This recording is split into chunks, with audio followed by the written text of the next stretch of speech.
Olá, bom dia. Quero desejar um bom dia a todos que estão no Instagram, no Facebook, fazem parte da minha rede de amigos, de irmãos em Cristo. Hoje é quinta-feira, já estamos caminhando para um final de semana. Ainda falta aí o dia de hoje e amanhã como dia útil para que a gente possa então concluir a nossa semana e desfrutarmos do fim de semana, né? Hoje eu estou fazendo a live mais cedo. As pessoas que costumam me acompanhar ao vivo na live vão perceber que o horário tá um pouquinho diferente, porque hoje eu tenho que fazer um exame de sangue, então eu tenho que sair de casa cedinho, né? Porque eu estou em jejum e tal. Então preferi gravar agora, porque depois que eu sair, resolver as coisas que eu tenho que resolver, quando eu voltar para casa eu não vou conseguir gravar a live, porque aí a gente já começa numa rotina, né, maluca. Mas eu vou deixar aqui esse vídeo, vou deixar um grande beijo para as pessoas que me acompanham, um beijo especial para a Babi, que eu sei que me acompanha todos os dias. Então, não estarei falando com você ao vivo, Babi, mas saiba que meu pensamento agora foi em você. Não sei se você está dormindo esse horário, mas que Deus também esteja te abençoando, tá? E te abençoe quando você ver esse vídeo depois. Bom, essa semana eu combinei, né? A gente conversou sobre falar um pouquinho da minha vida, né? Da minha história. E a gente vê na minha história como Deus tem agido. De repente, em algum momento da minha história, você vai se identificar comigo. De repente, em alguma situação da minha história, você tenha passado, né, algo semelhante e a gente consiga se identificar. Mas ontem, quarta-feira, a gente falou sobre a questão da minha adolescência, né? Falamos da questão do meu sentimento de não me sentir amada, né, pelo meu pai, porque meu pai não aparecia com frequência lá em casa. Falei sobre essas questões, sobre alguns conflitos da adolescência, né, e falei com vocês ontem também sobre a importância de guardar uma informação que eu tinha passado, né, que é a informação que a minha mãe sempre me ensinou desde pequena e com muito mais força na adolescência, a estudar muito, a dar sempre o meu melhor, para conseguir boas posições no mercado de trabalho, para nunca depender de homem nenhum, nunca depender de ninguém. Então ela sempre falou isso para mim: seja independente, conquiste seu espaço, não dependa de nada, não dependa de ninguém, não dependa de homem. E a gente falou isso, eu falei pra gente guardar essa informação que seria útil para hoje. E essa informação, né, esse ensino que minha mãe me passou, foi com base nas experiências que ela tinha vivido, né? De separação, num recém-casamento, né? Recém-casada ainda, a separação, né? E houve lá uma decepção com tudo aquilo que ela tinha sonhado. Então ela, com medo de que eu vivesse a mesma coisa, ela quis me preparar, quis me deixar forte, né? Para isso, para qualquer situação como essa. Ok, então eu, adolescente, estava crescendo nessa realidade, minha mãe trabalhando muito para poder manter meu estudo, me manter numa escola boa, né, particular, que a gente não tinha condição de pagar, mas ela trabalhava na escola, então ela tinha uma bolsa, eu tinha bolsa integral, desde que eu mantivesse as notas, eu sempre fui uma boa aluna, então até aí tudo bem.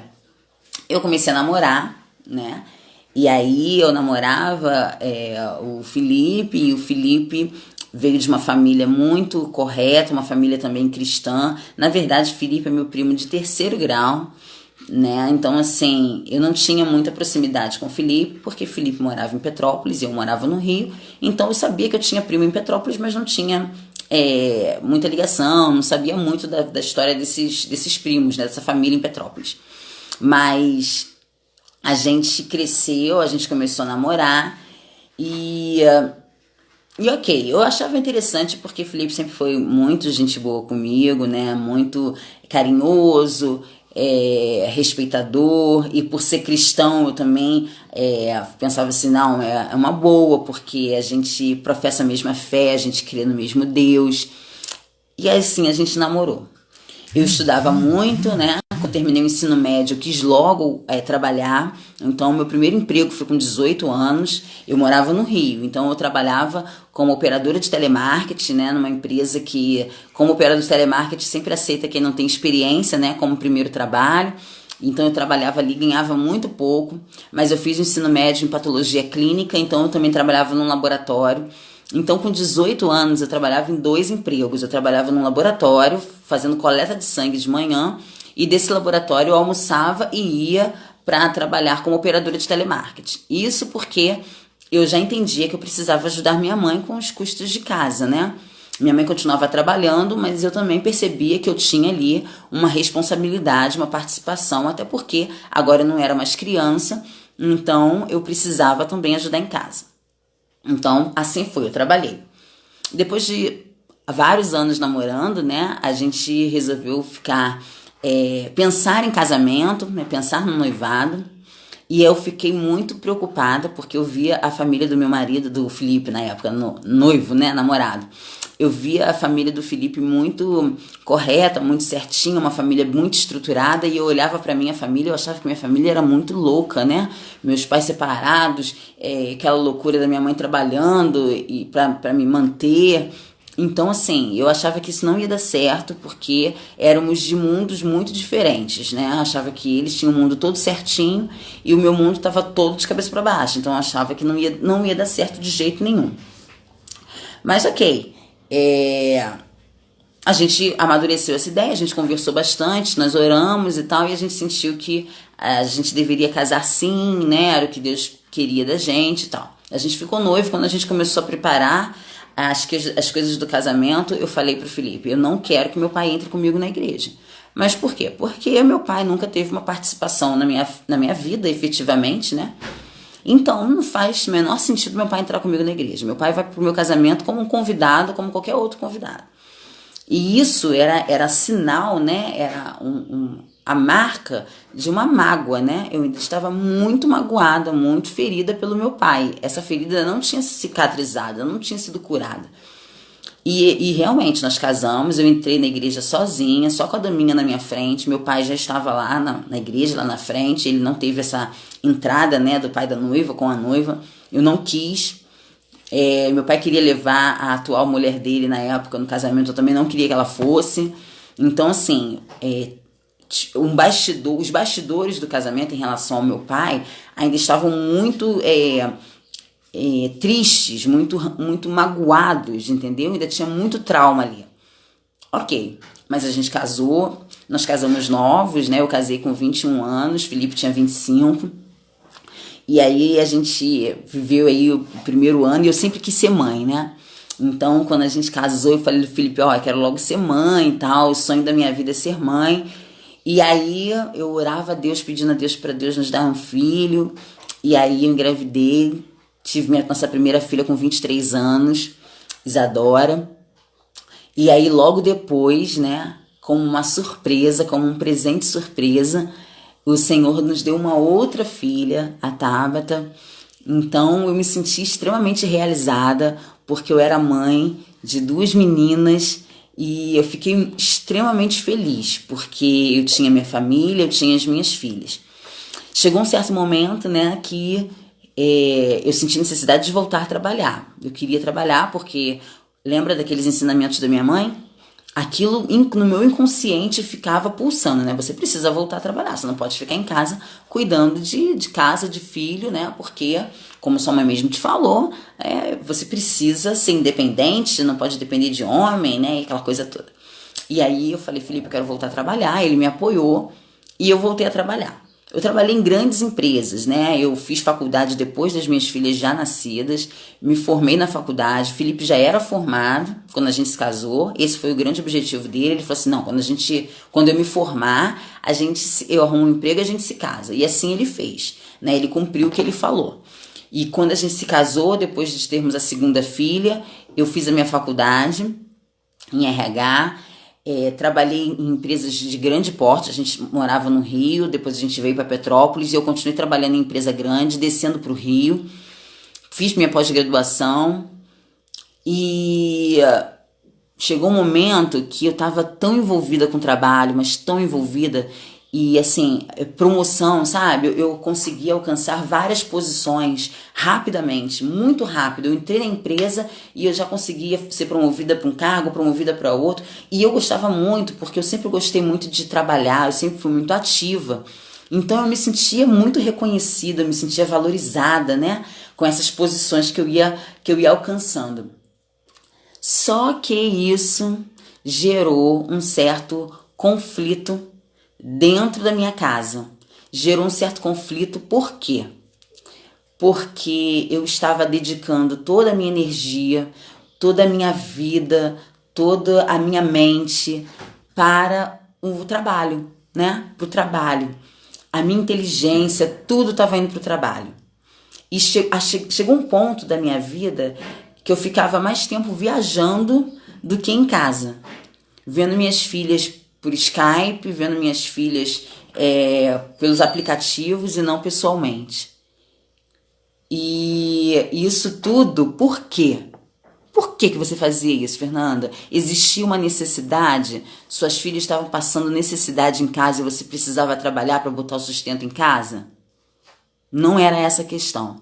Havia uma necessidade minha, porque mesmo sem a minha consciência, eu tinha um ensinamento de que eu precisava alcançar grandes lugares, eu precisava alcançar grandes posições, eu precisava ganhar bem, eu não podia depender de homem. Então, era essa a força que me motivava a ir, a ponto de abrir mão da minha família, do tempo com a minha família, do tempo com as minhas filhas, do tempo com minha casa, com meu marido, né? E aí, então, eu entrei no mestrado, estava super feliz, trabalhando, recebendo bem, fazendo um mestrado em Buenos Aires. Eu tinha que ir para lá de 6 em 6 meses na Argentina para estudar. Eu estava no topo, eu estava me sentindo extremamente realizada. Bem, só que eu vou ler daqui a pouco o versículo que eu separei aqui, que tem tudo a ver. Só que o Senhor, Ele está sempre com a gente. E o Espírito Santo está sempre falando no nosso coração. Às vezes a gente pode tapar o ouvido para fingir que não está ouvindo, mas o Senhor está falando. E o Senhor falou comigo: olha sua família. Eu e Felipe, a gente brigava, a ponto de falar assim: Felipe, não dá mais, a gente vai ter que se separar, porque não dá mais. Mas esse não dá mais eram questões que precisavam ser resolvidas, precisavam ser tratadas, e por conta de a gente se envolver com tantas coisas que não são importantes, a gente acaba abrindo mão. Então, a gente chegou nesse ponto. Não quero mais. E a gente procurou uma psicóloga, né?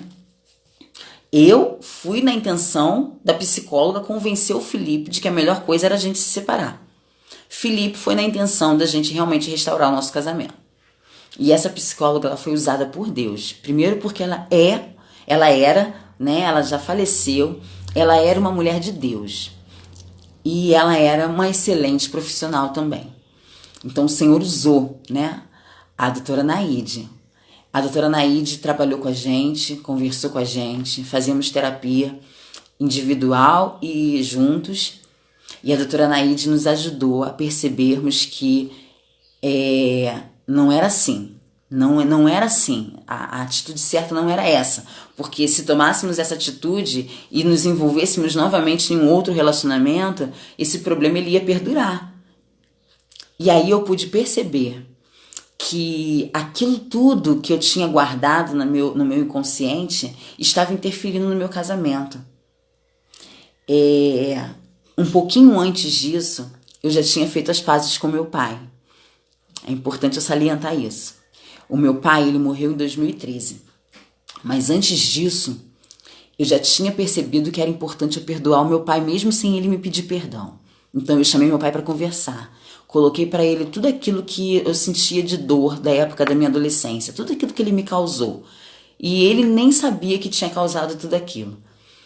E eu percebi e falei pro meu pai que eu o perdoava, mesmo sem ele pedir perdão, que eu entendia que ele era humano, que ele era falho e que eu o perdoava. E que eu queria que ele fizesse parte da minha vida, eu queria que ele fizesse parte da vida das minhas filhas como avô.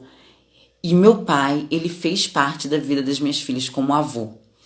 Né? Ele vinha, ele acompanhava a apresentação de balé, a apresentação de capoeira, ele participava. E quando meu pai faleceu em 2013, eu não tive nenhum sentimento de faltou alguma coisa, sabe? O meu sentimento foi: Senhor, eu te agradeço porque eu tive tempo de recuperar o amor do meu pai, o amor até que eu tinha por ele e que eu estava abrindo mão, que eu estava negando, né? Então eu consegui perdoar meu pai e a nossa relação foi restabelecida, a minha e do meu pai. Voltar no tempo não tinha como, né? A gente não consegue voltar no tempo, mas a gente conseguiu fazer diferente dali pra frente. E essa diferença foi muito importante. Meu pai faleceu e tal, contei já a história pra vocês, estávamos na doutora Naide, agora eu e Felipe, resolvendo um problema que eu trazia lá do passado. E aí eu percebi que todo aquele ensinamento que minha mãe tinha me dado, com o objetivo de me fazer forte, com o objetivo de me proteger de decepção, de uma dor, e ela falava, estuda muito, não dependa de homem. Esse ensinamento, na verdade, ele não foi bem utilizado por mim, eu não soube administrar isso muito bem. E acabou que no meu relacionamento com o Felipe, isso foi um problema, que a gente acabava competindo dentro de casa, como se eu e o Felipe fôssemos rivais. Como assim, né? Meu marido. Mas a gente acabava batendo de frente, porque era guerra, né? Guerra de punho, o braço mais forte. E na Bíblia está escrito que o cabeça da casa é o marido. Tem pessoas que não entendem essa questão da mulher ser submissa. Percebam, a mulher não é capacho. A mulher não nasceu para ser humilhada. A mulher não nasceu para ser violentada. Não. Definitivamente não. Agora, o Senhor tem planos para uma família onde o marido é o cabeça e a mulher, ela é a ajudadora, ela está apoiando. Mas quem decide é o marido que é o cabeça. Fernanda, então estamos dizendo o quê? Que você tem que se subordinar a tudo que ele faz, né? Eu estou dizendo que eu tenho que apoiá-lo, eu tenho que orar por ele e orar com ele, né? Eu tenho que pedir a Deus que dê sabedoria ao meu marido para que ele tome as decisões corretas, porque nem sempre, nem a minha decisão é correta. A decisão correta vem de Deus. Então eu preciso pedir a Deus que esteja dando sabedoria ao meu marido. Se eu não cumpro esse meu papel de mulher que ajuda, de mulher que ora, ele não vai conseguir cumprir o papel dele de cabeça. Então o meu papel ele é importante, o papel dele é importante, porque nós dois somos dependentes de Deus. Se Deus não estiver nisso, independente da inteligência de um ou de outro, a casa vai acabar, vai para o fracasso. É Deus que dirige. Só que na Bíblia está dizendo que a mulher precisa ser submissa ao homem e o homem precisa amar a mulher da mesma forma que Cristo amou a igreja. De que forma Cristo amou a igreja? Cristo amou a igreja tanto, mas tanto, que ele morreu na cruz por ela. Então, se eu tenho ao meu lado o meu marido, que me ama da mesma forma que Cristo amou a igreja, significa que esse meu marido, ele daria a vida por mim. Significa que o meu marido, ele vai se sacrificar e fazer o que for necessário por mim. Se ele vai fazer isso por mim, como eu não serei ajudadora dele? Como eu não serei submissa a ele? É a mesma relação da igreja e de Cristo. Se Cristo deu a vida pela igreja, óbvio que a igreja vai obedecer a Cristo, porque Cristo a ama. Então é da mesma forma que hoje eu vejo a minha relação com meu marido. Só que para isso acontecer, a gente precisou passar um período duro de quebrantamento, de quebra minha e dele. Minha rompendo traumas do passado. Dele entendendo e entendendo qual era o contexto, me entendendo, se esforçando para entender como eu penso. Então, dessa forma, o egoísmo de olhar para o próprio umbigo saiu dele para poder me perceber. O meu trauma, as minhas travas que diziam, Fernanda, estude muito, rale muito, seja melhor, para que você não dependa de homem nenhum, isso foi quebrado. Eu preciso ser boa naquilo que eu faço, eu preciso ser profissional, preciso me dedicar, mas fazer tudo isso para a honra e glória de Deus, para ser útil na vida de alguém, não para competir com meu marido, porque ele não é meu rival. E eu queria deixar aqui para a gente refletir Jeremias, capítulo 29, versículo 11. Só eu, Deus falando, só eu conheço os planos que tenho para vocês, prosperidade e não desgraça, e um futuro cheio de esperança. Sou eu, o Senhor, quem está falando. O Senhor, ele tem planos maravilhosos para as nossas vidas. Mas para que esses planos aconteçam, eu preciso parar, eu preciso orar, eu preciso me quebrantar, eu preciso abrir mão de muitas crenças do passado, abrir mão de muita coisa que a mídia coloca na minha mente, de que eu preciso ser isso, eu não preciso ser nada, eu não preciso bater na mesa e dizer que eu sou mulher, capaz disso, eu não preciso. Por que eu não preciso? Porque Deus já me deu as habilidades, a capacidade que eu preciso para ser serva dele e para fazer o meu melhor para ele. Não preciso provar nada para ninguém. Eu preciso apenas cumprir a vontade de Deus na minha vida. A vontade de Deus na minha vida até um certo momento foi trabalhar muito, me esforçar muito, estudar muito. A vontade de Deus para minha vida é: Fernanda, se empenhe na sua casa, se empenhe com as suas filhas, se empenhe com o seu marido. E eu falo: Senhor, eu todo dia peço, me dê forças para eu continuar.